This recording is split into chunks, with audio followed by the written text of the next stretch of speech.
Bien, ¿cómo funciona de manera conceptual el simulador PC Crash?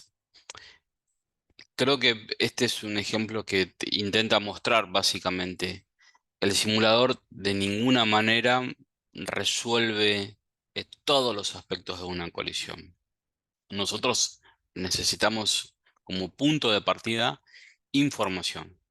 Esa información va a ser introducida dentro del programa de manera secuencial dependiendo de la complejidad del accidente. No existe un límite mínimo y un límite máximo de información. Todo depende de la complejidad. Pero sí les puedo indicar que a manera de ejemplo, esas informaciones fundamentales son, obviamente, el lugar donde se produce el impacto. Voy a cambiar aquí el color. El lugar donde se produce el impacto y las posiciones finales de los objetos o los vehículos que se involucran. Eso tiene que estar a escala y lo puedo hacer de dos maneras: introduciendo como imagen de fondo una planimetría, una imagen satelital, un ortomosaico, cualquier elemento que yo pueda introducirlo como referencia.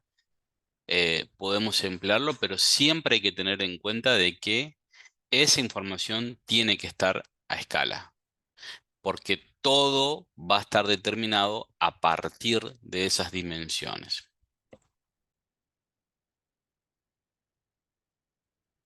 Lo segundo que necesito entender es que tengo que brindarle información al programa respecto de las posiciones de impacto de los vehículos al momento del inicio del impacto. Aquí lo que voy a hacer ahora es simplemente ocultar las cotas para volver a repasar otra vez este tema, ¿no? Es sumamente importante que, además de yo determinar cuáles son las posiciones finales de los vehículos y los objetos, también necesito introducir información referida a cuáles son las posiciones de los objetos al momento en que se inicia el contacto. Estas son informaciones indispensables. Es muy probable que por razones de la investigación, esta información sea esta última, la que tiene que ver con la posición relativa de los vehículos, sea difícil de poder precisar. Pero obviamente haciendo una confrontación de los daños, analizando los sentidos previos de circulación de los vehículos, lo que vamos a hacer es proponerle como una hipótesis al programa de la posición relativa a los vehículos al momento del impacto. Sin embargo, vuelvo a insistir con esta cuestión, no podemos no informar la posición final de los vehículos respecto de lo que es también el área de colisión. Lo que está en rojo es información indispensable. En azul es una hipótesis que uno va a proponer. Si encontramos solución, si encontramos la solución, entonces nuestra entrada de datos es correcta. Aquí pasamos a las otras variables que también hay que definir. En el caso de los vehículos, el programa se le propone una hipótesis de la velocidad de impacto. Y también se propone, a modo de hipótesis, cuál es el factor de desaceleración o la desaceleración post-impacto. Tanto en este ejemplo para el vehículo como para, en este ejemplo, lo que es el multibody. El multibody es como la motocicleta que va a reemplazar. Hay valores que se tienen que definir, como por ejemplo el coeficiente de fricción. Vamos a hacerlo tanto para motocicleta como para motociclista, se tiene que definir el coeficiente de fricción, el coeficiente de restitución, el coeficiente de fricción con el vehículo. Hay algunos datos que el programa por defecto nos propone a manera bibliográfica o con una referencia bibliográfica. Pero estos valores son valores que también tienen que ser modificados. Coeficiente de restitución, coeficiente de fricción del peatón y de la motocicleta respecto del suelo, coeficiente de fricción del peatón y la motocicleta respecto del otro vehículo, la velocidad, la dirección de la velocidad tanto del multibody o lo que vendrá a ser el motociclista, como también así la dirección y la velocidad de dirección, o mejor dicho, la velocidad y la dirección de la velocidad del automóvil. Son todos datos que tienen que estar definidos dentro del programa. Una vez que esos datos se indican dentro del programa, se le propone al programa que trabaje sobre un rango hipotético de velocidades, tanto para ambos vehículos. Es muy importante definir este rango en forma previa y que este rango sea lo más acotado posible. Es la presunción de que el automóvil circulaba entre 20 y 35 kilómetros por hora. Es un dato necesario como análisis de partida para poder buscar la solución. En el caso de los elementos como multibody, que son motociclistas, peatones, motocicleta, se define también claramente se le da instrucciones de cuáles son sus posiciones finales. A partir de allí empieza si con esta información no es suficiente, es posible que tengamos que también definir otras variables adicionales. En este caso en particular, a la motocicleta se le definió una velocidad límite entre 75 y 90 y al automóvil entre 30 y 38 kilómetros por hora. Pero también, como no conocemos perfectamente cuál es el punto de impacto en la carrocería, la variable de desplazamiento lateral no puede ser definida, por lo tanto, esto se definió con un rango de aproximadamente 15 centímetros. Al igual que la dirección que tenía la motocicleta respecto a la del vehículo. Son dos datos de entradas que también se definieron. Son todas variables que se van definiendo entre un valor mínimo y un valor máximo. Cuando estos datos están introducidos, entonces lo que va a hacer el programa se llama una iteración. Empieza a trabajar con todas estas variables y empieza a trabajar realizando cálculos, contemplando esa información de entrada y compara los resultados que obtiene respecto de las posiciones finales indicadas. Es decir, va a haber un resultado que podría no ser coincidente, entonces hay un margen de error.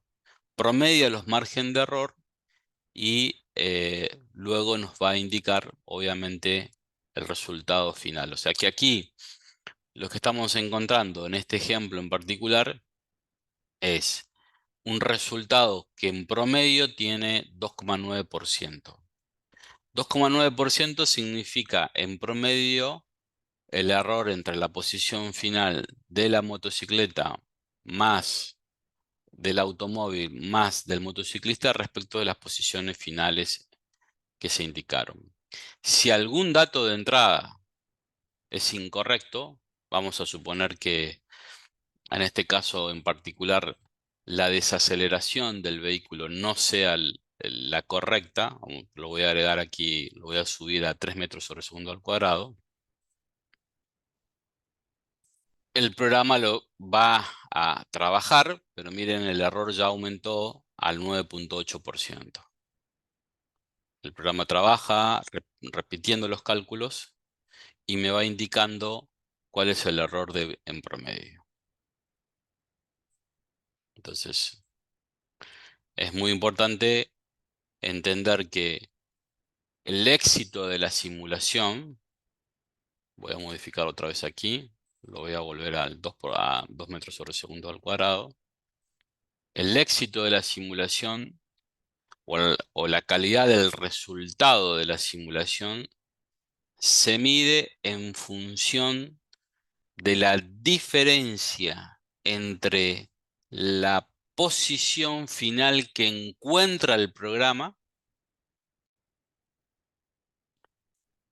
comparado con la posición final indicada por el programa. Para poder entender un poco más esto, vuelvo nuevamente a modificar un resultado de forma aleatoria. Vamos a cerrar esto aquí,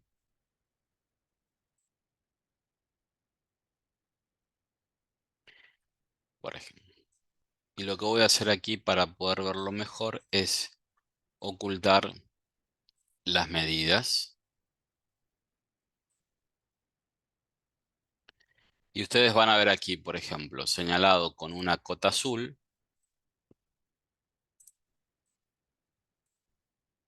Lo voy a hacer con una cota verde. Van a ver que hay una diferencia, una distancia entre la posición final que encuentra el programa y la posición final indicada. La posición final indicada es la que está la silueta en negro. Eso es de la planimetría, eso tiene una referencia de las evidencias. Lo mismo sucede con la motocicleta también. Es decir, la motocicleta tampoco hay una coincidencia, hay un match perfecto entre sus ruedas y la posición final. Bueno, todas esas diferencias que están ahora señaladas en verde son medibles y el programa lo que hace es promedia. Cuando promedia esas distancias entre la posición, el resultado, la posición final que responde al resultado del programa versus la posición final que responde a la evidencia, promedia y ese es el error que nos indica el programa. Ese error obviamente hay que minimizarlo. ¿Cómo se minimiza? Y por supuesto, eh, dándole información correcta al programa. Aquí otra vez voy a cambiar el factor de desaceleración, lo voy a bajar a 2 metros sobre segundo al cuadrado. Hay un tiempo de demora de más o menos 1,5 segundos y el programa vuelve a simular hasta encontrar un resultado. Aquí está iteró 3 veces, 4 veces, 5 veces. Puedo dejarle un tiempo que trabaje y el error que me está dando es del 2,8%. Si las posiciones iniciales no son las correctas, las posiciones iniciales relativas, digamos, entonces los resultados van a ser muy distintos y si le pedimos al programa que forzosamente haga eh, esa iteración, miren, el error se va a ir al 39%. Entonces, una manera de poder medir la calidad de los resultados de la simulación tiene que ver justamente con verificar la distancia entre la posición final que ofrece el programa como solución versus la posición final reflejada a partir de las evidencias.